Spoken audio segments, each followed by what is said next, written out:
Hi friends, அனைவருக்கும் வணக்கம். நாம் இன்றைக்கி குயிக்காகவும் சிம்பிளாகவும் செய்யக்கூடிய வெங்காய மசாலா எப்படி செய்யலாம் பார்க்கலாங்க. சப்பாத்திக்கும் பூரிக்கும் அட்டகாசமாக இருக்குங்க. எப்பயுமே ஒரே மாதிரி செய்யாமல் இந்த மாதிரி ட்ரை பண்ணி பாருங்கள். ரொம்ப குயிக்காகவும் செஞ்சிடலாங்க. 2 சப்பாத்தி சாப்பிட்றவங்க எக்ஸ்ட்ரா 2 சப்பாத்தி கேட்டு வாங்கி சாப்பிடுவாங்க. அந்தளவுக்கு ரொம்ப டேஸ்ட்டாக இருக்கும், ரொம்ப ஹெல்த்தியாகவும் இருக்கும். வாங்க வீடியோக்குள்ளே போகலாம். அதுக்கு முன்னாடி நம்ம சேனலை சப்ஸ்கிரைப் பண்ணாத நண்பர்கள் ப்ளீஸ் சப்ஸ்கிரைப் பண்ணுங்கள். பக்கத்தில் இருக்கிற பெல் ஐக்கானையும் கிளிக் பண்ண மறந்துடாதீங்க. வாங்க வீடியோக்குள்ளே போகலாம். இந்த சைடு செய்கிறதுக்கு இந்த மாதிரி ஒரு கடாய் எடுத்துக்கோங்க. 2லிருந்து 3 டீஸ்பூன் ஆயில் சேர்த்துக்கோங்க. ஸ்டவ் ஆன் பண்ணிவிட்டு எண்ணெயை நல்லா ஹீட் பண்ணிக்கோங்க. இப்போ 1/2 டீஸ்பூன் கடுகு, 1 டேபிள் ஸ்பூன் உளுந்தம்பருப்பு சேர்க்குறீங்க. நீங்கள் கடலைப்பருப்பு சேர்க்குறதா இருந்தால் 1/2 டேபிள் ஸ்பூன் உளுந்தம்பருப்பு, 1/2 டேபிள் ஸ்பூன் கடலைப்பருப்பு சேர்த்துக்கலாங்க. இப்போ கடுகை வெடித்து உளுந்து நல்லா சிவந்து வரட்டும். 1/4 டீஸ்பூன் சீரகம் சேர்க்குறேங்க. சீரகம் நல்லா பொரியட்டும். நெக்ஸ்ட்டு பாருங்கள், நான் 2லிருந்து 3 பச்சை மிளகாயை நல்லா கீறிட்டு கட் பண்ணி சேர்க்குறேங்க. இதுக்கு பச்சை மிளகா காரம் மட்டும்தான், ஸோ உங்கள் காரத்துக்கு தகுந்த மாதிரி நீங்கள் சேர்த்துக்கோங்க. நெக்ஸ்ட்டு ஒரே ஒரு மிளகாய் வத்தல் ஜஸ்ட்டு ஃப்ளேவருக்காக சேர்க்குறேங்க.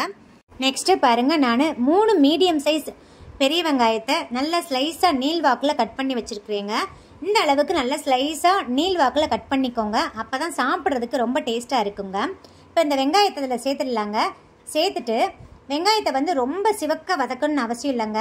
நல்லா வதங்கி கண்ணாடி பதத்துக்கு வந்தால் போதுங்க. ரொம்ப சிவக்க பொன்னிறமாக வதக்குனிங்கன்னா டேஸ்ட்டு மாறிடுங்க, அப்புறம் நல்லா இருக்காது. இப்போ பாருங்கள், வெங்காயம் நல்லா வதங்கி கண்ணாடி பதத்துக்கு வந்துருச்சு.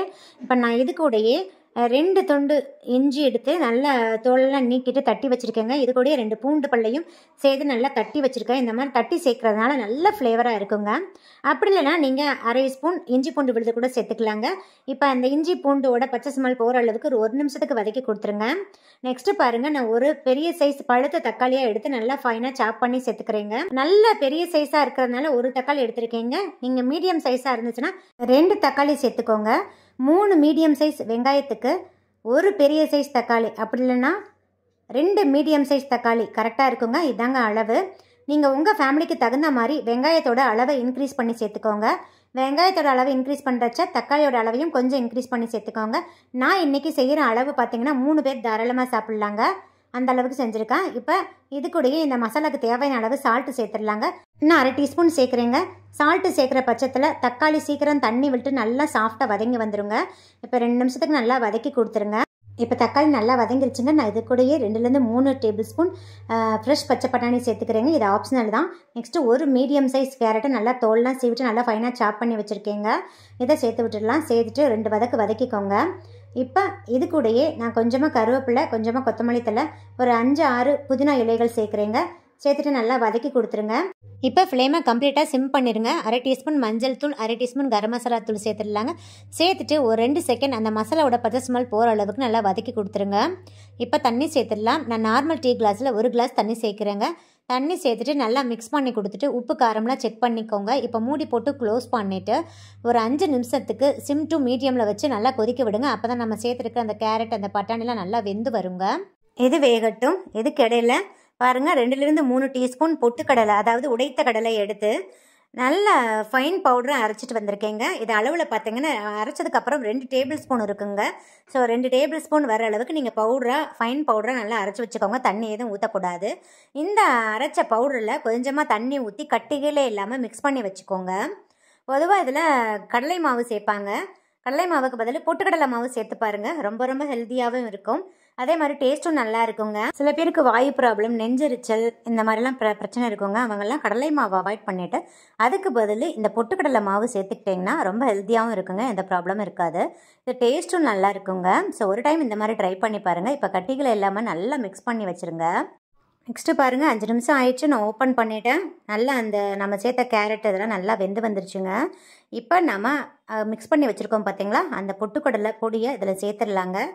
சேர்த்துட்டு அதான் பொட்டுக்கடலை வந்து கட்டிகளே இல்லாங்க மிக்ஸ் பண்ணிக்கணுங்க, அதான் மெயினாக. இப்போ இதில் சேர்த்துடலாங்க. சேர்த்துட்டு 2 வதக்கிடுங்க. இப்போ ரொம்ப கெட்டியாக இருக்குது, அதனால் நான் 1/2 கிளாஸ் தண்ணி ஊற்றிக்கிறேங்க. எனக்கு வந்து இந்த கிரேவி வந்து கொஞ்சம் தளர்வாக இருந்தால் தாங்க பிடிக்கும், அதனால் நான் தளர்வாக வச்சுக்கிறேன்.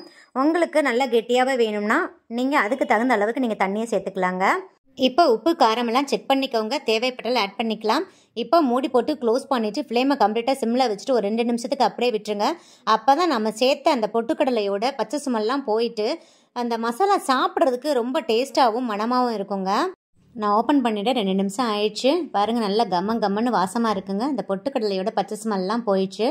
கிரேவியும் ஓரளவுக்கு நல்லா இறுகிடுச்சுங்க. நம்ம பொட்டுக்கடலை சேர்த்துருக்கிறதுனால போக போக நல்லாவே இருக்கும். இப்போ அவ்வளோதாங்க, நம்ம இதை ஒரு பவுலுக்கு ட்ரான்ஸ்ஃபர் பண்ணிடலாம். பாருங்கள், மணக்க நம்மளோட சைட் டிஷ் செம்மையாக சூப்பராக குயிக்காக ரெடி ஆயிடுச்சுங்க. மறக்காமல் இந்த சைட் டிஷ்ஷை செஞ்சு சாப்பிடுங்க.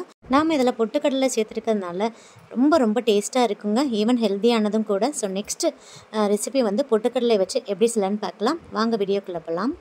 மீடியம் சைஸில் ஒரு பீட்ரூட் எடுத்திருக்கேன். பீட்ரூட்டோட தோலெல்லாம் சீவிட்டு துருவி வச்சுக்கோங்க. இந்த மாதிரி துருவியில் வந்து பெரிய சைஸில் துருவாதீங்க. இந்த மாதிரி சின்ன ஹோல்ஸ் இருக்கிறதுல துருவிக்கோங்க.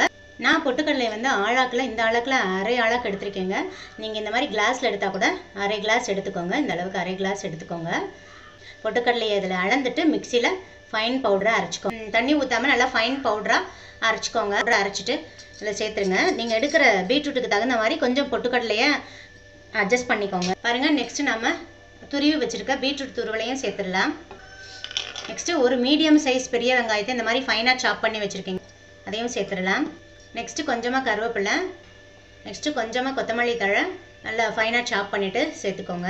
கொத்தமல்லி தழை கருவேப்பிலெல்லாம் சேர்க்குறதுனால நல்லா வாசமாக இருக்குங்க. ஸ்கிப் பண்ணாமல் சேர்த்துக்கோங்க. நெக்ஸ்ட்டு அரை ஸ்பூன் இஞ்சி பூண்டு விழுது சேர்க்குறேங்க. நெக்ஸ்ட்டு 1/4 ஸ்பூன் மஞ்சள் தூள். நெக்ஸ்ட்டு அரை ஸ்பூன் மிளகாய் தூள் சேர்க்குறேன். உங்கள் காரத்துக்கு தகுந்த மாதிரி சேர்த்துக்கோங்க. பச்சை மிளகாய் நான் இதில் சேர்க்கல, குழந்தைங்களுக்கு கொடுக்குறதுனால பச்சை மிளகாய் சேர்க்கல. பீட்ரூட்டில் கொஞ்சம் இனிப்பு சுவை இருக்கும். ஸோ அதுக்கு தகுந்த மாதிரி நீங்கள் மிளகாய் தூள் சேர்த்துக்கோங்க. நெக்ஸ்ட்டு அரை ஸ்பூன் கரம் மசாலா தூள் சேர்க்குறேங்க. நெக்ஸ்ட்டு ரெசிபிக்கு தேவையான அளவு உப்பு சேர்த்துக்கோங்க. நெக்ஸ்ட்டு 2 ஸ்பூன் பச்சரிசி மாவு சேர்க்குறேங்க. பச்சரிசி மாவு சேர்க்குறதுனால வடை வந்து நல்லா கிறிஸ்பியாக இருக்கும், அதனால தான் சேர்க்குறேன். இந்த ஸ்பூனில் 2 ஸ்பூன் சேர்த்துருக்கேன். பாருங்கள், இப்போ எல்லாத்தையும் மிக்ஸ் பண்ணிடுங்க. கை வச்சு நல்லா மிக்ஸ் பண்ணிடுங்க. கொஞ்சம் கூட தண்ணி சேர்க்கக்கூடாதுங்க. ஏன்னா பீட்ரூட்லேயும் ஆனியன்லேயும் இருக்கிற வாட்டர் கண்டென்ட்டே போதுமானது. ஸோ நல்லா கொஞ்சம் துளி கூட தண்ணி ஊற்றாமல் நல்லா ஒரு சப்பாத்தி மாவு கன்சிஸ்டன்சிக்கு நல்லா மிக்ஸ் பண்ணிக்கோங்க. நெக்ஸ்ட்டு இது கூடயே 1/4 ஸ்பூன் சீரகம், 1/4 ஸ்பூன் சோம்பை நல்லா ஒன்றும் பாதியமும் நல்லா தட்டி வச்சுருக்கீங்க, அதையும் சேர்த்துக்கோங்க. நல்லா மிக்ஸ் பண்ணிடுங்க. அந்த மசாலாலாம் எல்லா இடத்துலையும் ஸ்ப்ரெட் ஆகிற மாதிரி நல்லா மிக்ஸ் பண்ணி வச்சுருங்க. பாருங்கள், இந்த மாதிரி சப்பாத்தி மாவு பதத்துக்கு மிக்ஸ் பண்ணிக்கோங்க. இப்போ வந்து நம்ம ஷேப் பண்ணிடலாம்.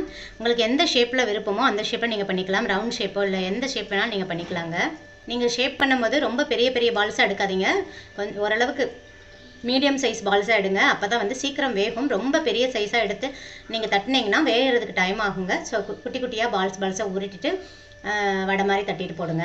பாருங்கள், எல்லா மாவையும் வந்து நான் இந்த மாதிரி வடை மாதிரி ஷேப் பண்ணிட்டேன். இதை வந்து ஒரு 10 மினிட்ஸ் ஃப்ரீசரில் வச்சிடலாங்க. ஃப்ரீசரில் வச்சுட்டோம்னா நல்லா செட் ஆகும். இதே மாதிரி ப்ரிப்பேர் பண்ணிவிட்டு ஃப்ரீசரில் வச்சுட்டிங்கன்னா ஈவினிங் குழந்தைங்க வரும்போது கூட நீங்கள் எடுத்து ஃப்ரை பண்ணி கொடுத்துடலாங்க. நெக்ஸ்ட்டு கடாய் எடுத்துக்கோங்க. கடாயில் வந்து ஃப்ரை பண்ணுறதுக்கு தேவையான அளவு ஆயில் ஊற்றிக்கலாம். நீங்கள் டீப் ஃப்ரை தான் பண்ணணும்னு அவசியம் இல்லைங்க. நீங்கள் ஷாலோ ஃப்ரை கூட பண்ணிக்கலாம், உங்கள் விருப்பம் தான். இப்போ வந்து எண்ணெய் நல்லா காயட்டும். மீடியம் ஃப்ளேம்லேயே வச்சு எண்ணெயை நல்லா காய வச்சுக்கோங்க. பாருங்கள், இப்போ எண்ணெய் நல்லா காஞ்சிருச்சு. ஃப்ளேம் வந்து மீடியம்லேயே இருக்கட்டும். கொஞ்சமாக போட்டுடுங்க. ஏன்னா இது ஆல்ரெடி நல்லா ரெட்டிஷ் கலரில் இருக்கிறதுனால நமக்கு வேகிறது நல்லா தெரியாது. ஸோ உள்ளெல்லாம் நல்லா வேகணும். ஹை ஃப்ளேமில் வச்சிங்கன்னா உள்ளே நல்லா வேகாது. அதனால் மீடியம் ஃப்ளேம்லேயே வச்சு நல்லா சிவக்க ஃப்ரை பண்ணி எடுத்துக்கோங்க. போட்ட உடனே திருப்பி விடாதீங்க. ஒரு நிமிஷம் அப்படியே இருக்கட்டும். ஃப்ளேம் வந்து மீடியமில் இருக்கட்டும். ஆல்ரெடி நம்ம ஃப்ரீசரில் வச்சு எடுத்துகிட்டு வந்திருக்கிறதுனால பிரியாதுங்க. ஸோ நீங்கள் தைரியமாக போடலாம். ஃப்ளேம் வந்து மீடியமில் இருக்கட்டும். அப்போ தான் உள்ளே நல்லா வேகும். பாருங்கள், இப்போ திருப்பி போட்டுடலாம். அந்த பக்கம் ஓரளவுக்கு சிவந்துருச்சு. திருப்பி போட்டு நல்லா சிவக்க விட்டு எடுத்துக்கோங்க. இது நல்லா 2 பக்கம் நல்லா ஃப்ரை ஆயிடுச்சு. பாருங்கள், நம்ம போடுறச்ச ரொம்ப டார்க் கலரில் இருக்கும். இப்போ நல்லா ஃப்ரை ஆயிடுச்சுன்னா ஒரு மாதிரி லைட் ப்ரௌன் கலரில் சேஞ்ச் ஆகும். இந்த ஸ்டேஜில் நம்ம எடுத்துடலாங்க. அதுக்கு மேலே விட்டிங்கன்னா கருகிரும். ஸோ இதான் கரெக்டான ஸ்டேஜ். வடை வந்து எண்ணெயும் அதிக அளவு குடிக்காதுங்க. இதே மாதிரி மிதமான ஃப்ளேமில் வச்சு எல்லா வடைகளையும் ஃப்ரை பண்ணி எடுத்துக்கோங்க. நம்ம ஊற்றின எண்ணெய் அப்படியே இருக்குது. ஸோ நிறையாவும் எண்ணெயே குடிக்காது. ஸோ நீங்கள் தாராளமாக இதை ஃப்ரை பண்ணி கொடுக்கலாம் குழந்தைங்களுக்கு. பாருங்கள், ஃபைனலாக நம்மளோட ஹெல்த்தியான பீட்ரூட் வடை சூப்பராக ரெடி ஆயிடுச்சுங்க. ஸ்கூல் விட்டு வர குழந்தைங்களுக்கு இந்த மாதிரி சுட செஞ்சு கொடுங்க. ரொம்ப ஹெல்த்தியாகவும் இருக்கும். ஸோ இந்த வீடியோ உங்களுக்கு மிகவும் பயனுள்ளதாக இருக்குன்னு நினைக்கிறேங்க. இந்த வீடியோ பிடிச்சதா லைக், ஷேர், கமெண்ட் பண்ணுங்கள். மறக்காமல் சப்ஸ்கிரைப் பண்ணுங்கள். பக்கத்தில் இருக்கிற பெல் ஐக்கானையும் கிளிக் பண்ண மறந்துடாதீங்க. சுவை அறிந்தது சுவைத்து பாருங்கள். நன்றி, வணக்கம்.